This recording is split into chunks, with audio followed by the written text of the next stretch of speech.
Dr. Babasaheb Ambedkar Open University.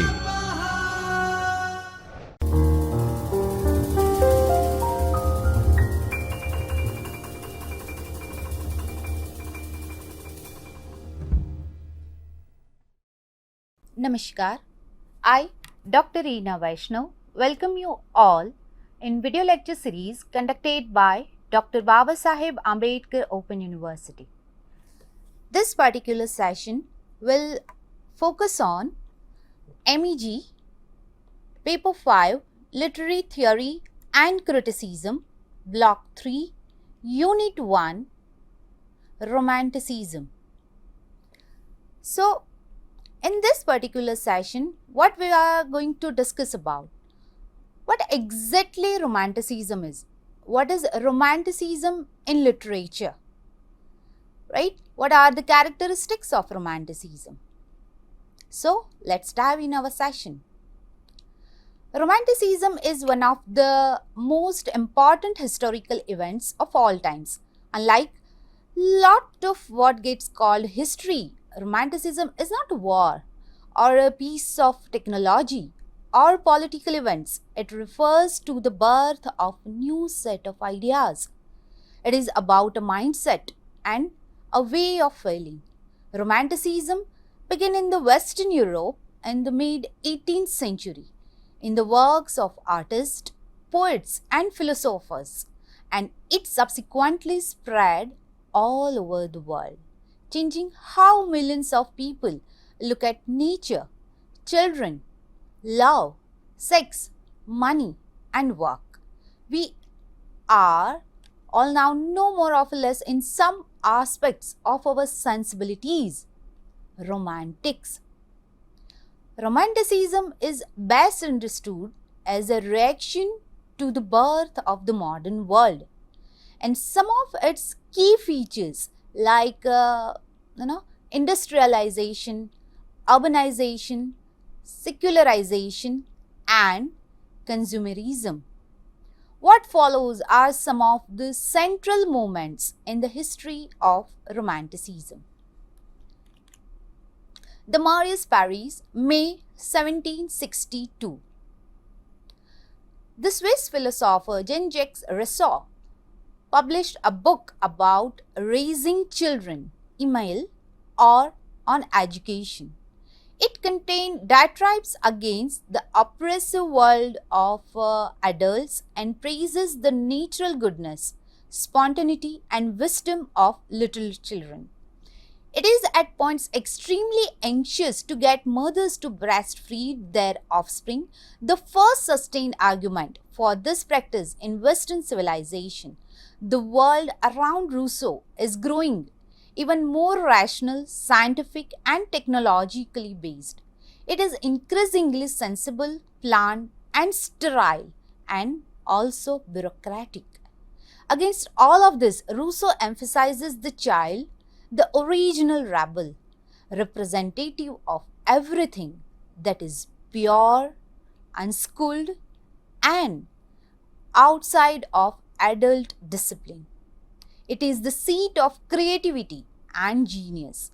For the first time in Western history, glamour is directed not at the attainment of reason and adult self-control, but at the freedom from tradition and the natural innocence and sweetness of a child. Brook Street, London, August 1770.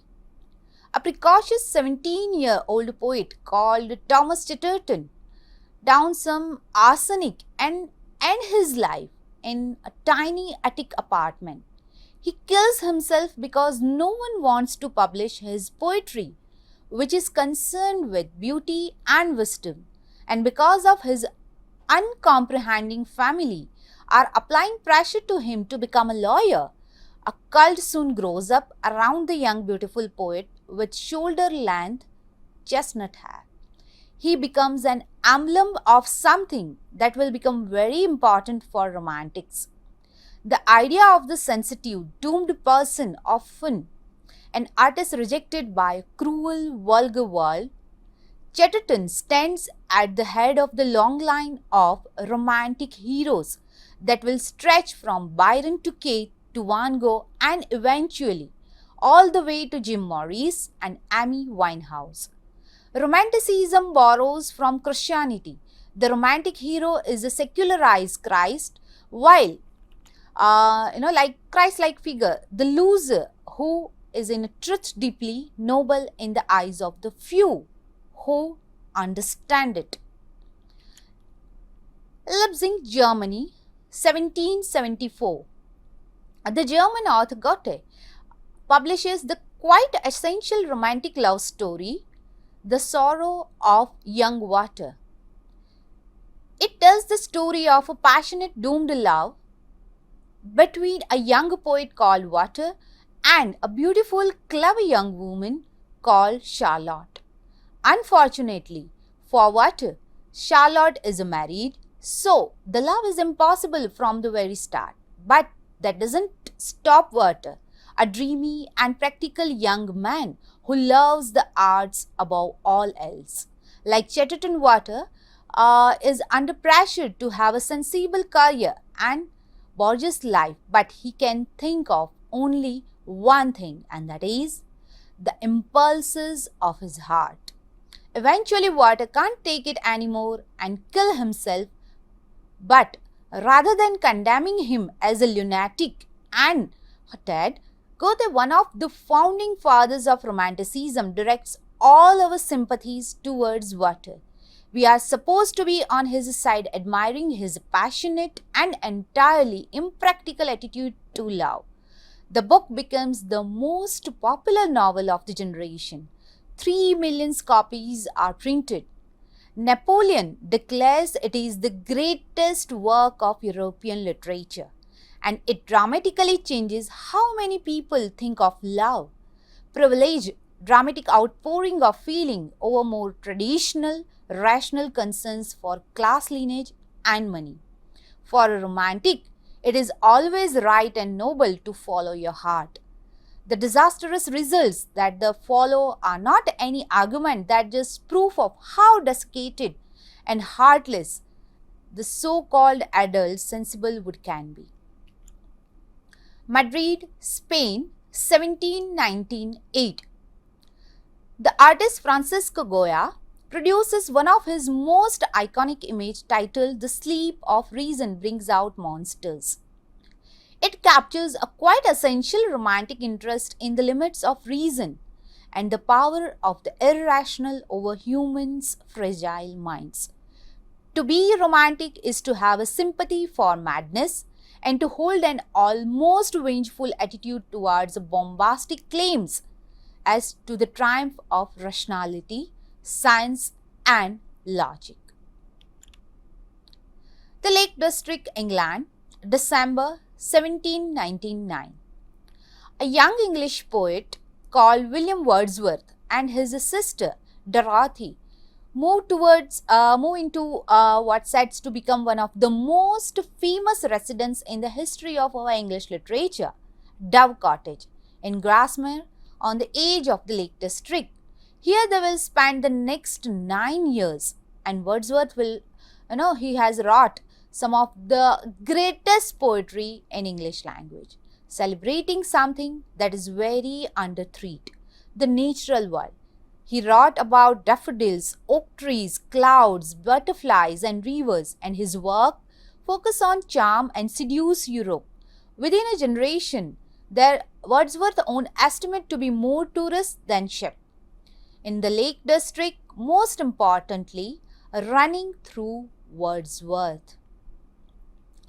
Poetry is an abiding hatred for everything mechanical and industrial. When many years later a railway line threatens to pass through the Lake District, Wordsworth and his followers do everything they can do. They have the train. Wordsworth, a symbol of Wordsworth heated technology rerouted. To be a romantic is to take the side of nature against the industry. It is preferred to daffodil to a viaduct tree of a factory. Wordsworth is the quite essential romantic speaks up for the natural and you can say for simple life. Now next is Niagara around the thing. Niagara, United States, September 1899. The American painter Thomas Cole paints one of his most characteristics of image of the mighty Niagara Fall in the couple of Native Americans in the foreground. To be a romantic, you can say simple, to be a romantic, to find relief from the pressures of typical romantic attitude. For romantic don't have to believe in a god, but they go in search of the emotions one might once have had around the religion and look at them in a big wide open space of nature. To be romantic is to be found relief from the pressure of competitive city life in a sort of natural grandeur that you can say transcend all human achievements and concerns. Westminster, London, April 1847. 14 years after, some fairly incompetent officials destroy the British Parliament with fire, a new building reopens designed by a rising star architect Augustus Pugin. Oddly, even though the building is new, it is made to look old, very old, medieval in fact. It is full of suites of armors and suites of angels. When the architect defends the building, he argues that building is noble because it harks back to his country's pre-industrial past. Before it grows obsessed, he is careful to add with money, technology. It begins a cult of the Middle Ages, a big theme, and Romanticism, which identifies in the world of knights and castles, a nobility that is thought missing from the factories and shopping arcades of the modern world. Our next movement in the history of English literature, Saint Germain, Paris, May 1863. The French poet Charles Baudelaire writes a prose poem celebrating an unusual character whom he calls a flâneur, a stroller, a loafer, a casual wanderer who has no particular job to go and just spend this time observing busy street life of a modern city, threading his way through the crowds. Baudelaire, a typical romantic, admires flâneur's playfulness and the lack of practicality. This person is not waste of time. It does not matter that he does not have a job. Baudelaire, he is a prince, unlike the boring wage slaves rushing to the new offices of capitalism. Le Havre, April 1891. The French painter Paul Gauguin set sail for the Tahiti, hoping to escape everything that is artificial and conventional. A drawing young native woman, looking relaxed and natural without anything on. They are in his eyes evidence that civilization is what has made sick, a core romantic belief. So in this way, these are the romantic central movements in the history of Romanticism. Now, what is Romanticism? The Romantic movement has permanently changed our sensibility as the world has grown ever more technological and rational. Romanticism, it has come to stick up for the irrational and untrained, the exotic and the childlike. There is naturally something a bit adolescent and immature within Romanticism, but then again it can be something rather heartless, cold, dogmatic and arrogant in many aspects of modernity. One hopes this is not going to be the end of the story, that we may in future learn to soften the worst side of modernity through the best sides of Romanticism in order to create a more evolved alternative. What one might term, it is called an age of maturity. Popular in the 18th and 19th century, Romanticism was a literary movement that emphasized nature and the importance of emotions and artistic freedom. In many ways, writers of this era were rebelling against the attempts to the world and human nature through science and the lens of the Industrial Revolution. In Romanticism, emotion is much more powerful than rational thoughts. Romanticism is also called a romantic era, was an artistic, musical and intellectual movement that originated in Europe. It is the most areas that it's picked approximate around 1800 to 1850. Romanticism was characterized by its emphasis on emotions and individualism, idealization of nature, suspicion of science, industrialization, glorification of the past, with a strong preference for the medieval rather than classical, partly a reaction to the Industrial Revolution.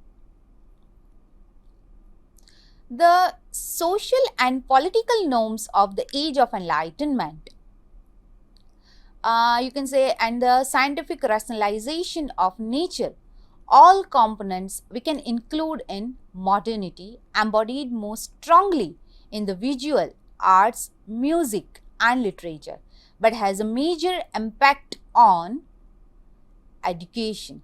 What is Romanticism? The movement emphasized intense emotions as an authentic source of aesthetic experience, placing new emphasis on such emotions as fear, horror, terror, especially the experience in confronting the new aesthetic categories of the sublime and beautiful of nature.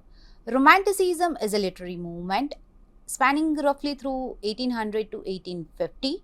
It is characterized by a celebration of nature and the common man, a focus on individual experience, an idealization of women, an embrace of isolation and melancholy, imagination, emotion and freedom are certainly the focal points of Romanticism.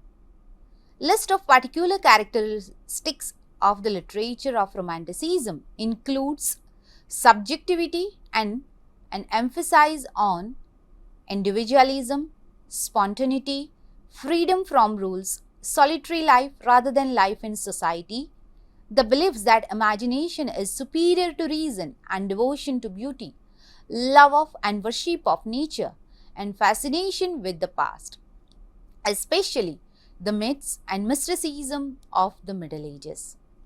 English Romantic poets we can include William Wordsworth, Samuel Coleridge, Lord Byron, P.B. Shelley, and John Keats.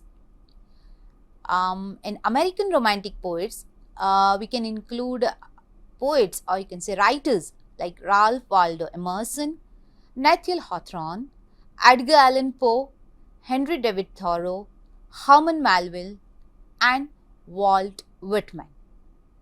The American scholar A.O. Lovejoy once observed that the word romantic has come to mean so many things that by itself it means nothing at all. In The Decline and the Fall of the Romantic Ideal in this work, F.L. Lucas counted 11,396 definitions of Romanticism. What is Romanticism in literature? Popular in the 18th and 19th century, Romanticism is what exactly it is. It was a literary movement that emphasized mainly nature and the importance of emotions, as well as artistic freedom. In many ways, writers of this era were rebelling against the attempt to explain the world and human nature through the science and the lens of the Industrial Revolution. In Romanticism, emotion is much more powerful than rational thoughts. What are the characteristics of Romanticism in literature? So, although literary Romanticism occurred from 1790, or you can say 1800 through 1850, not all writers of this period work in this style. There are certain characteristics that make a piece of literature part of the Romantic movement. You won't find every characteristics present in every piece of romantic literature. However, you can usually find that writings from this period has several of the key characteristics. The first one is glorification of nature. Nature in all its unbound glory plays a huge role in romantic literature. Nature, sometimes seen as the opposite of the rational thoughts, it is a powerful symbol of work from this era. Romantic poets and writers give a personal deep description of nature and its wild and powerful qualities. Natural elements also work as a symbol for the unfettered emotions of the poet or writer, as in the final stanza of To Autumn. It is written by John Keats. Was aware that he was dying of consumption throughout much of his short life and career, and his celebration of autumn symbolizes the beauty and the ephemeral. Second characteristics is awareness and acceptance of emotion. A focus on emotion is a key characteristic nearly all writings from the Romantic period. When you read work of this period, you will see feelings described in all forms, including romantic, love, fear, sorrow, loneliness, and more. This focus on emotion offered a counterprints of the rational. It also made romantic poetry and prose extremely readable and readable. Mary Shelley's one work, Frankenstein's, in this offers a perfect example of these characteristics of Romanticism. And Frankenstein's monster shows great self-awareness of his feelings and offers a vivid emotional description full of anger and sadness. Celebration of artistic creativity and imagination. This is our third characteristics. In contrast to the previous generation, focus on reason. Writers of the Romantic movement explores the importance of imagination and the creative impulses. Romantic poets and prose writers celebrated the power of imagination and the creative process as well as the artistic viewpoint. They believed that artists and writers looked at the world differently and they celebrated that vision in their work. You can see these characteristics in William Wordsworth as well as William Wordsworth one poem, that is The Prelude. In this work, you can find these characteristics. Our next characteristics is emphasis on aesthetic beauty. Romantic literature also explores the theme of aesthetic beauty, not just of nature but of people as well. This was especially true with description of female beauty. Writers praised women of the Romantic era for their natural loveliness rather than anything artificial and concentrate. A classic example of this characteristic, that is mainly you can say she walks in beauty like the night of cloudless claims and starry skies, and all the best of an arc and bright made hidden aspects in her eyes. I just give you one example of this thing.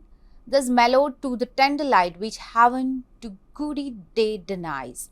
In this way, Romantic writers praised women of the Romantic era for their natural loveliness and rather than artificial beauty. They more focus on the artistic beauty. The Romantic epistemology, the components of the Romantic epistemology are the active projective view of human self or mind, distrust of reason, individualism. Plato uses the analogy of mirror for its which faithfully reflects external reality also. Locke describes human mind as tabula rasa in his essay concerning human understanding. The Romantic theory of knowledge is questioning of this world-wide view, what receives but in a significant sense and creates it. Imagination, inspiration, and organism are all crucial to Romantic poets. Equal stress is placed on freedom, individualism, emotion, spontaneity, sincerity, and authenticity. They believed in a kind of transcendentalism, equality value. Now, what exactly we have discussed in this session? The term Romanticism does not stem directly from the concept of love, but rather from the French word romand, a romantic story told in a verse. Romanticism also focused on emotions and inner life of the writer and often used autobiographical material to inform the work or even provide a template for it, unlike the traditional literature in the time. Romanticism celebrated the primitive and elevated regular people as being deserving of celebration, which was an innovation at the time.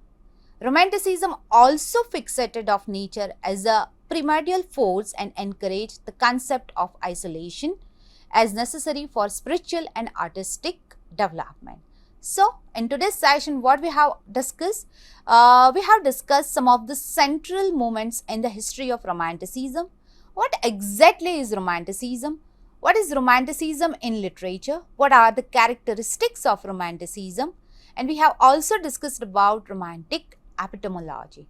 Now, I conclude my session here. Namaskar.